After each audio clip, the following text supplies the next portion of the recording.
Well, committee, I think we'll go ahead and get started off the bat. We have bill introductions. Is there any bill introductions from the committee? See none. From the audience, Tom Whitaker.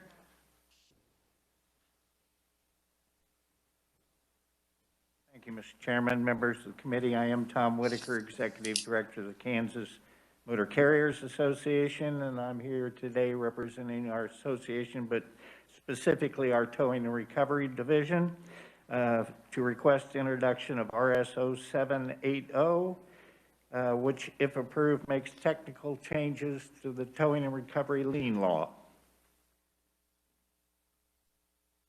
Committee, are there any questions for Mr. Whitaker? Any objections to the introduction? The bill will be introduced. Thank you, Mr. Chairman. Any further bill introductions from the audience? Any further bill introductions from WebEx? Seeing none, we'll turn our attention to the hearing on Senate Bill 67. Adam, could you give us a briefing? Sure. Thank you, Mr. Chairman. Senate Bill 67 amends definitions for what are all-terrain vehicles and recreational off-highway vehicles. The current definition of all-terrain vehicle will be the size limit will be increased from what is currently 50 inches to 55 inches of such vehicles, and how the measurements will be clarified. So the measurement will include from the outside of one tire rim to the outside of the other tire rim. Previously, that language was not in the definition. Secondly, the definition of recreational off-highway vehicle would be amended. The size would be increased up to 75 inches. Currently under law, it would be 64 inches. Additionally, there was also the provision about how they're measured would also be included from the outside of one tire rim to the other outside tire rim. And then lastly, the dry weight of these vehicles would be increased from currently 2,000 pounds to 3,500 pounds. And with that, I'd be happy to stand for any questions. Any questions for Adam? Seeing none, thank you. We'll turn to our first proponent. We have John Federico with Federico Durst Consulting.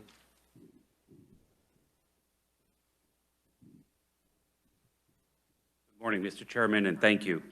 I am John Federico, Federico Durst Consulting, and here on behalf of Polaris, Inc.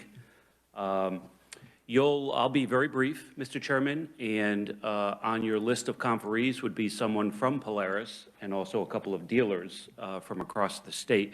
I think it's more important you hear from them, but I have a little bit of history dealing with the subject matter, in that when you deal with or represent manufacturers, and in my case it would be the General Motors, and we have in the past represented the recreational vehicle industry.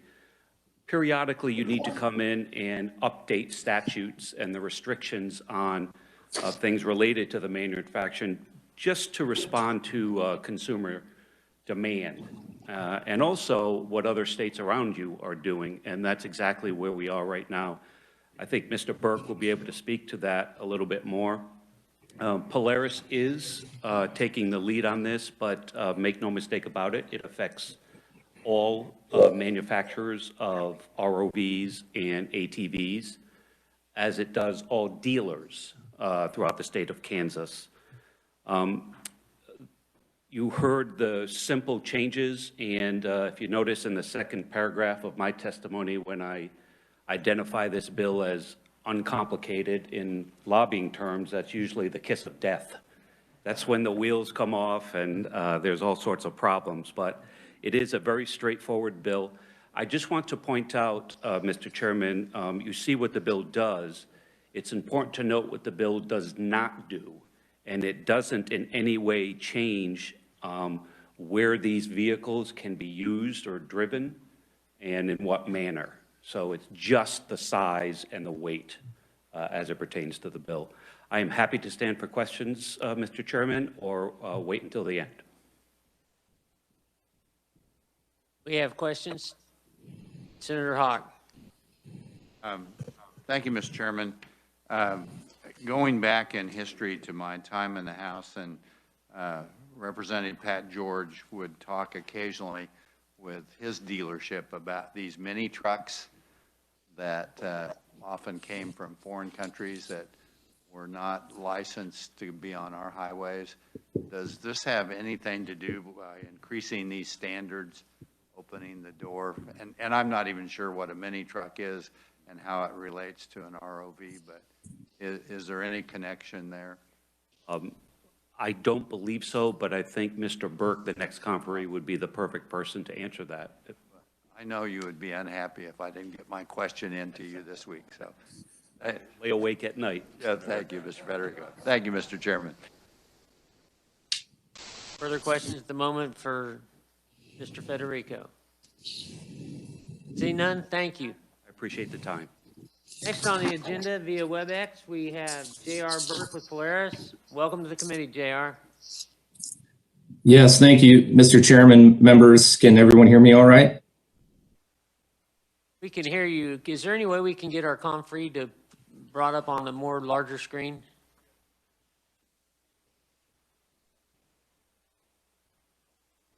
We got Adam.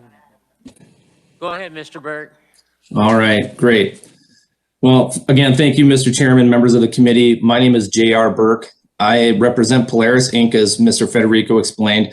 Polaris is the global leader in power sports, including off-road vehicles, and we're here in support of Senate Bill 67. I want to first say thanks for taking my testimony remotely. Obviously, unique times that we find ourselves in.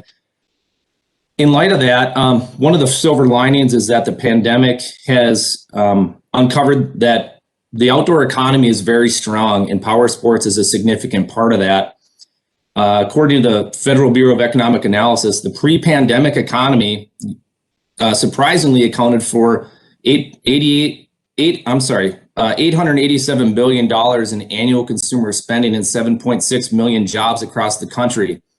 The pre-pandemic economy, what that means for Kansas is that it was 40,000 jobs, $1.5 billion in wages, and $3.3 billion in state GDP, all coming from the outdoors. And power sports, including off-roading, which this bill touches, was a top 5 driver in those numbers. So this is a really important and timely piece of legislation. Our industry thrives on innovation. Most has started to embrace electrification alongside many of the global automakers. This innovation does require updates to state statutes from time to time. As was mentioned earlier, the bill would increase the width and weight for both the ATV definition as well as the ROV definition, and then be very specific about where those measurements are taken for width, consistent with what industry standards provide for. What this is going to do, Mr. Chairman and members, is really ensure that these products can be used properly on private as well as public lands at the municipal, state, and federal level where it is currently permitted. Additionally, what this legislation will do is ensure that Kansas is on the same playing field as some of its neighbors, including Missouri, but states like Colorado, Tennessee, Alabama, Georgia, Arkansas, and others who have already begun to update their own statutes in the same vein. It ensures that when Kansans travel there or others travel to Kansas to recreate, that there is consistency in terms of how these vehicles are permitted to be used on public lands, and it gives certainty to your constituents that they will be allowed to recreate elsewhere as they are able to at home, and vice versa. You know, we have 23 off-road vehicle dealers across Kansas. They're all independently owned small businesses, so they have their own payroll. They've created their own dealership, have their own capital expenditures and all of the like. And while this bill is being advocated for on behalf of Polaris today, make no mistake that this benefits all original equipment manufacturers of these vehicles and their dealers. These products are already on their floors. Their customers are already asking for them. For instance, our best-selling Polaris Ranger, which is our utility and work side-by-side, is increasingly sought first and foremost for work, but is increasingly sought to allow for recreation on the weekends. So we have customers who want these products for work, but increasingly want them for recreation as well. They don't want to own two products. So these new products, for instance, with electrification comes weight. So what this legislation will do is it'll ensure that these products are properly treated, that the customers can use them the way that they want. And that allows these dealers to make these products part of their own growth plan. And so with that, I appreciate again your time, Mr. Chairman, members. Appreciate you taking my testimony remotely, and I am absolutely happy to answer any questions you may have. Thank you. We'll hold questions until after we've had all of the proponents. If you can hang on. Next up, we have Jay Hatfield. Jay, are you with us on WebEx?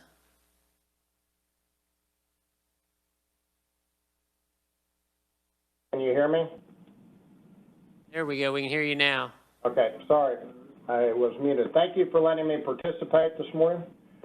From a dealer standpoint, I think I can reiterate what JR said, is that, you know, if Polaris is going to manufacture a product, or I'm going to call a Saki dealer and a Yamaha dealer, Honda dealer, so if any of these manufacturers are going to produce a product like that a consumer wants, they're going to travel to get that product wherever they can find it. So, in other words, you know, I'm at Kansas. I got 2 locations in Kansas. I also have a location in Missouri.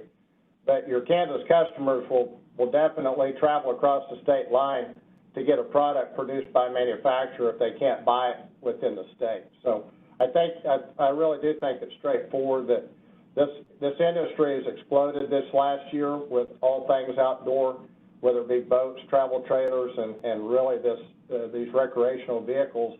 As people have been unable to do other things, we're just seeing record sales across this industry. So I just believe it's really important to pass the legislation to allow the larger units to be sold inside the state of Kansas. I'll be glad to answer questions at the end. Thank you. Thank you. Appreciate it. We'll now turn our attention to Greg Keating, right now, Kansas City. Are you with us, Greg? Yes. Good morning, Chairman. Good morning. And committee. Yeah, thanks for the opportunity to support SB 67, and to reiterate what Mr. Hatfield and JR has said. You know, we just want to be on the same playing field as our neighboring states. We have already dealt with several customers traveling over state line to purchase the product anyways, and we lose them. To adapt what other states are doing and have more of that state riding area allowed for these vehicles and public land to ride, it's astronomical what it would do for the economies across the board. The state of Kansas would drive tons of revenue, as well as obviously the dealerships, and they'd continue to grow. I'm a motorcycle of Indian and Triumph and Can-Am off-road and Polaris off-road.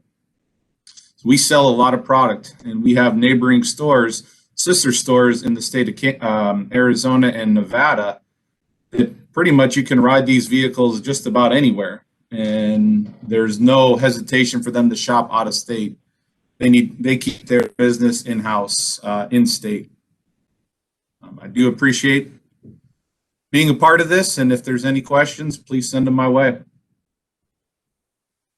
Thank you. Committee questions. Senator Pittman. Thank you, Mr. Chair, and thanks to everybody for the testimony there. I am supportive of this bill, but I have a question for Mr. Burke. If you could respond to that real quick. You know, I've seen off-road vehicles with tracks on them, and I didn't know if it might be a time for us to actually put that inside of this legislation, to actually, instead of just having off-road vehicle tires in the statute, to also include some kind of a track definition. I didn't know it. I just was wondering what your opinion was on that, Mr. Burke. Yes, Mr. Chairman, Senator Pittman, thank you for the question. It is a timely one. We deal with the issue of tracks in a number of states. More often than not, it's in the northern states. But there is no other state law across the country that does have the track systems specifically laid out in its definitions. It typically will say something to the effect of non-highway or off-road tire or non-pneumatic tire, and it might have a qualifier to say something like or similar.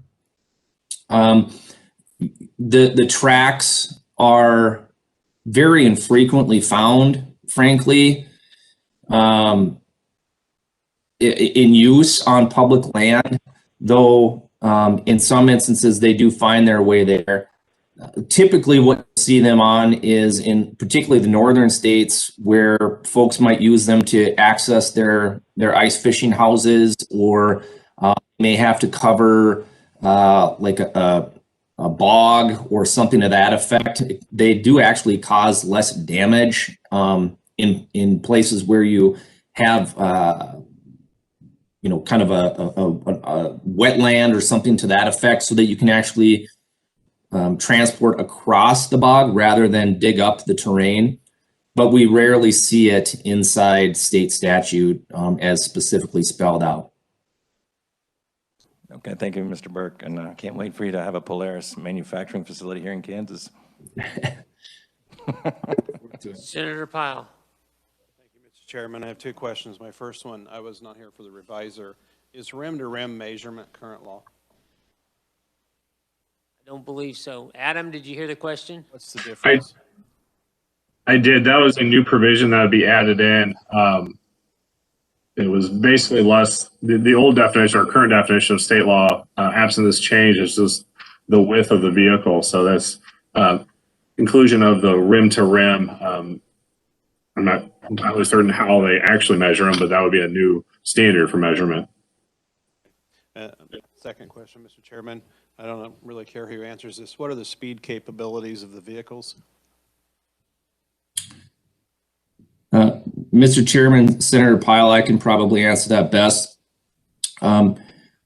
These side-by-sides, the ROVs, as they're coined in the statute, can reach highway speeds if used that way. So they are able to reach those speeds. If I could just quickly respond to the purpose behind the measurement, if that's helpful. The measurement outside of tire rim to outside of tire rim is the current industry standard and is in state statute in a number of states as well as our federal safety standards. What that does is it really provides to the original equipment manufacturers like Polaris, our dealers, and our customers, and those who regulate these products, some degree of consistency for how to measure these products. This is an industry that has a number of aftermarket providers out there. And what this does is it ensures that when a land manager seeks to enforce compliance with the width of a vehicle, that they know exactly where to measure that from, and that it is consistent with the way that the machines are originally manufactured.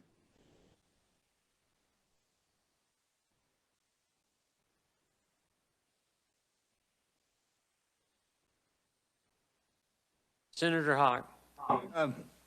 Excuse me. Thank you, Mr. Chairman.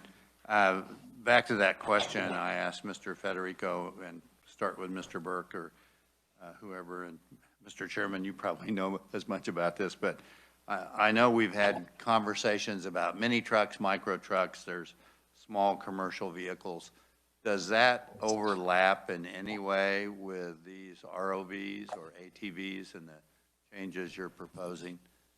And I'm not sure what our licensure and legal requirements are for mini and micro trucks, but I know it was controversial at one time in the legislature. Mr. Chairman, Senator, again, J.R. Burke here from Polaris. I am familiar with mini trucks or micro trucks as they're coined. They are not, to my understanding, specifically defined under state statute, whereas ATVs and ROVs are. These products tend not to be subject to licensing or registration. They don't come with a VIN number or registration number like our products do. A manufacturer certificate of origin, which lists who the manufacturer is, the width, the weight, the engine displacement, and like I said, the VIN numbers that are then used by the department to properly title them in the category that they're to be defined. So I think that is what would distinguish the treatment of our products versus those other trucks, those micro trucks or those mini trucks that you referenced. So clarification, ATVs and ROVs don't have VIN numbers? Mr. Chairman, Senator Hawk, they in fact do. They do have, what you're saying is the mini trucks and the micro trucks don't? Yes, that's my understanding. But in terms of size, they might be similar? Senator Hawk, yes, a micro truck, I mean, I think of just for the benefit of everyone on the committee, you might see them as the size of like a little Geo Tracker or a Suzuki Samurai. They tend to be smaller in size. Sometimes you'll see them used on private land to get a hunter to and from a deer stand or whatever the case might be. So they are similar in size, but they are not, you don't see a lot of them, number one, and they're not kind of subject to the same level of scrutiny as our industry is. We, of course, operate under federal safety standards. We're regulated across all 50 states and Canada, and we are specifically called out by definition in state statutes, whereas these mini trucks or micro trucks often are not. Okay. Thank you very much for the clarification. Sure. Thank you, Mr. Chairman. Senator Pyle. Chairman, I would just curious, what percentage of these vehicles are titled and what percentage are not titled? Mr. Chairman, Senator Pyle, I don't have an exact number, but in Kansas, these products are required to be either titled or registered, particularly when they're used on public land. So assuming, everyone is above board on their responsibility to title and register these machines, that's how it happens. Typically, these machines will be titled and registered consistent with the ways that it's often done for automobiles. So at the dealer level, folks, they will submit to a state at the point of sale title and registration. But in Kansas, it might be better for either Mr. Hatfield or Mr. Keating to answer the specifics of how they might handle that themselves. This is Jay Hatfield. So I think the answer to the question is I'm also an auto dealer in several locations, and the process is handled virtually exactly the same as an automobile for off-road units as well as motorcycles. So every one of them comes with an MSO from the factory. That MSO is filled out. When they buy, if they're a Kansas resident and they buy in Kansas, we collect sales tax from them.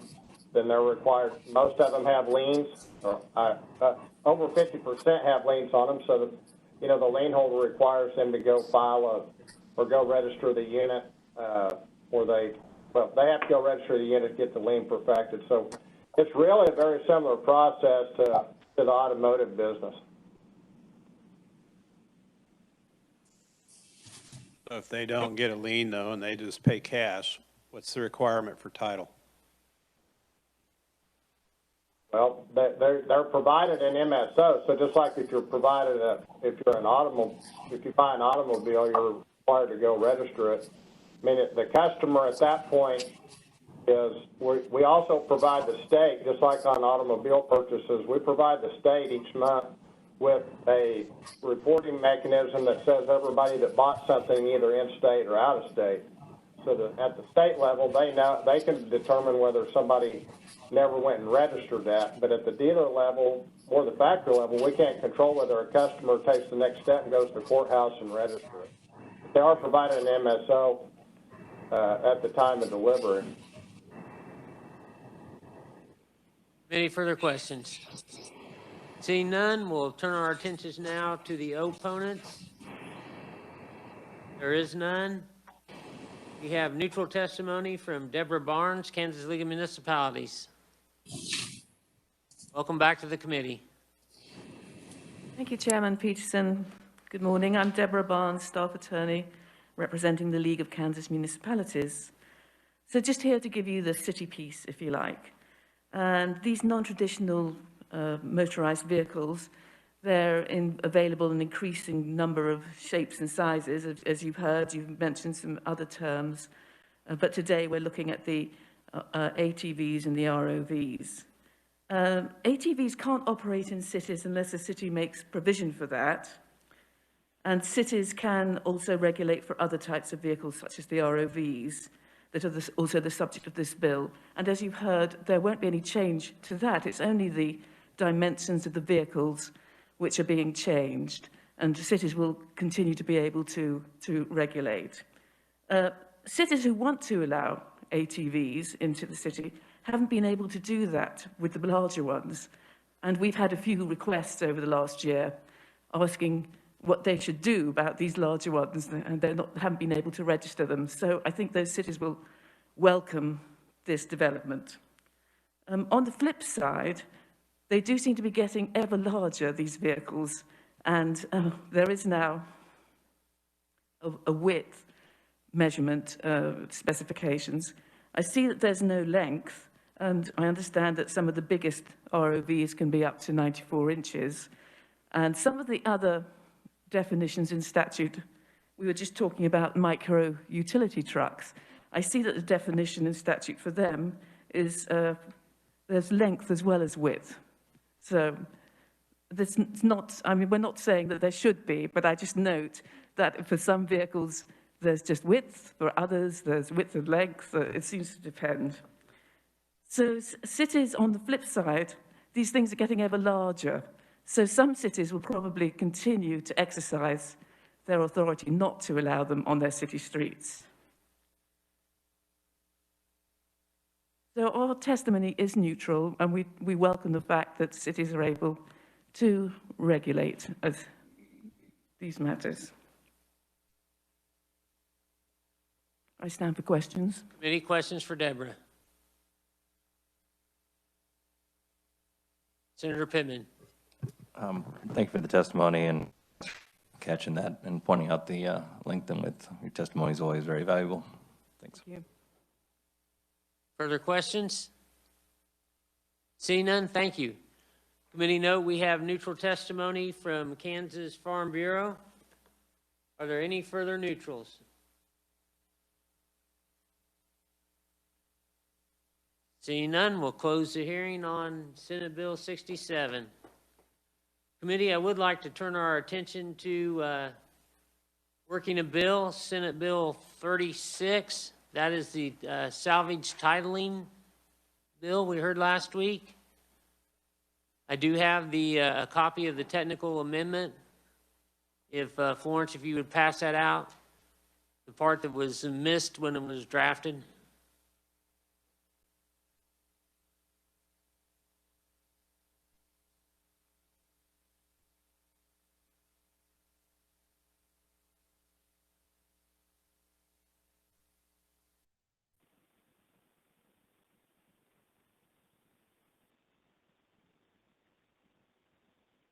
Adam, when we get this amendment draft passed out, if you would give us a brief on the bill, give us just a minute, though.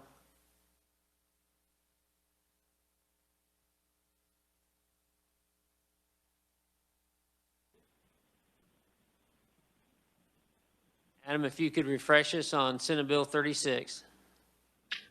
Sure, Mr. Chairman. Senate Bill 36 provides for salvage vehicle pools to perform vehicle checks on vehicles on their premises. The bill also provides for salvage vehicle pools and salvage vehicle dealers to apply for the to the division for ownership documents for certain vehicles. Again, in section 1, salvage vehicle pool employees would be, if certified by the Highway Patrol, to perform checks on vehicles prior to the issuance of a title on vehicles at the salvage vehicle pool's licensed location.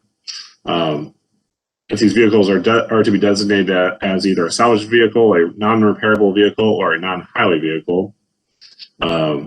As part of this, a salvage vehicle pool would only be eligible if it maintained a bond of $50,000 and sold at least 2,000 vehicles per year. Section 2 would allow salvage vehicle pools and salvage vehicle dealers to apply for ownership documents with the division. If they follow a procedure where they send out notices to the owner and lien holders, the vehicle's been left unclaimed for more than 30 days. Upon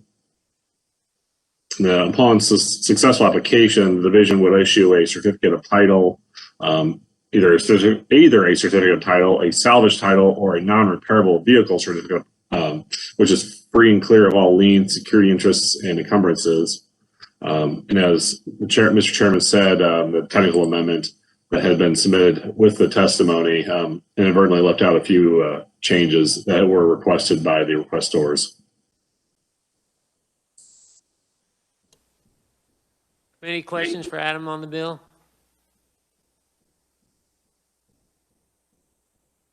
Senator Pyle.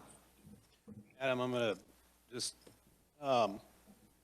for instance, if you're a tow truck company and you pull in vehicles and you've got quite a bunch of vehicles on hand because people don't pay their bills, does this allow them to title those vehicles and sell them? That is not my understanding of how this process works.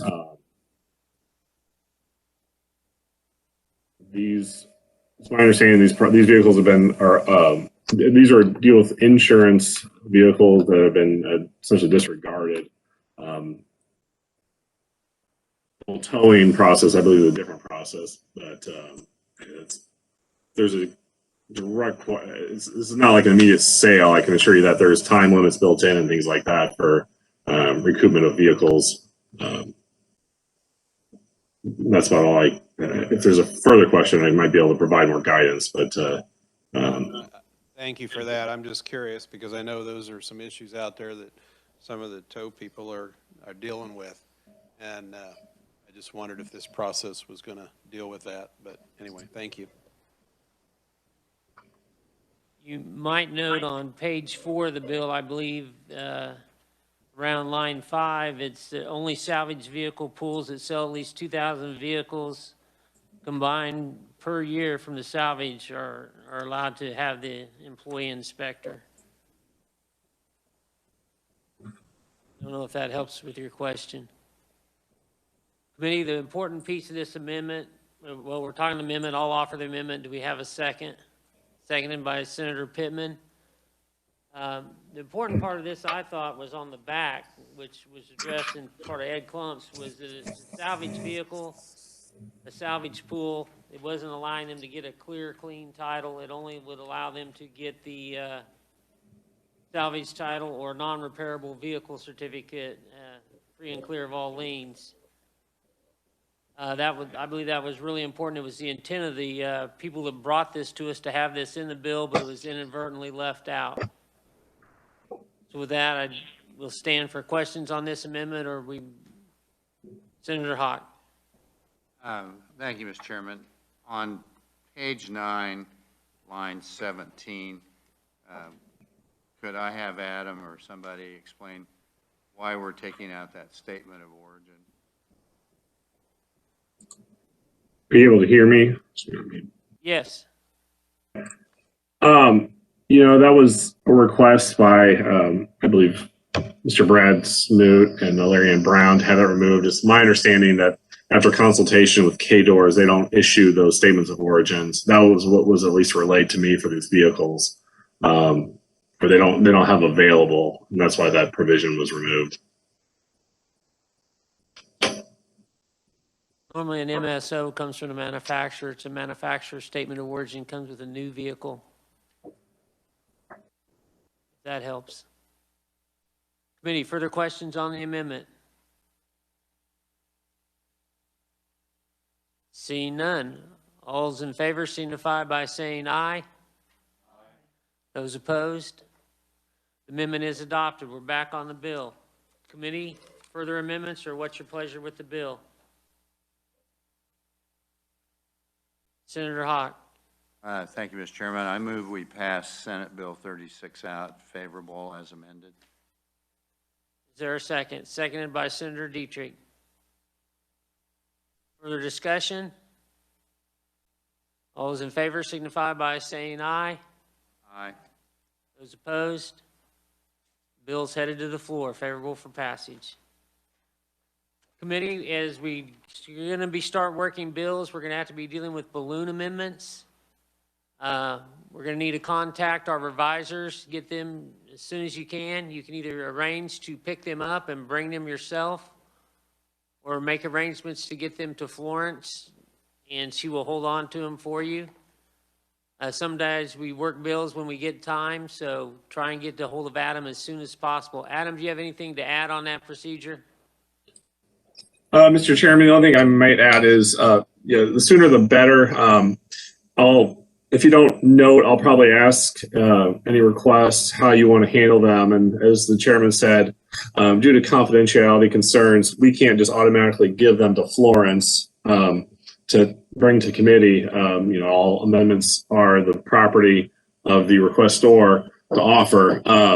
So I won't just automatically hand those out to anyone without the requestor's approval. So that being said, I can either, if you approve me to, I can bring up hard copies to Florence probably the day before, the easiest. Since this is an 8:30 meeting, it's going to be very difficult to get, an amendment drafted between 8 and 8:20, get copies made and get delivered. So the day before, if you want copies made, I'll drop those off with Florence. Or if you want to stop and pick them up from our office, I can have them available and ready at the front, our front entry person or receptionist. You can pick those up if you want to bring them to committee yourself. And I'd be happy to work with anyone on kind of going through that procedure for any specific requests. But that's kind of how we are handling amendments at this time. Thank you, Adam. We're looking forward to getting you back up here in the room with us. It'll make it a Thank lot you. nicer. Further questions on that? Senator Pyle.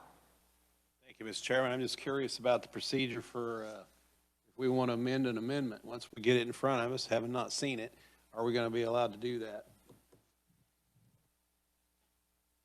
Opinion on deadlines, it may just delay the bill for another day. It's a possible way to kill a bill if you wanted to just keep stretching one out.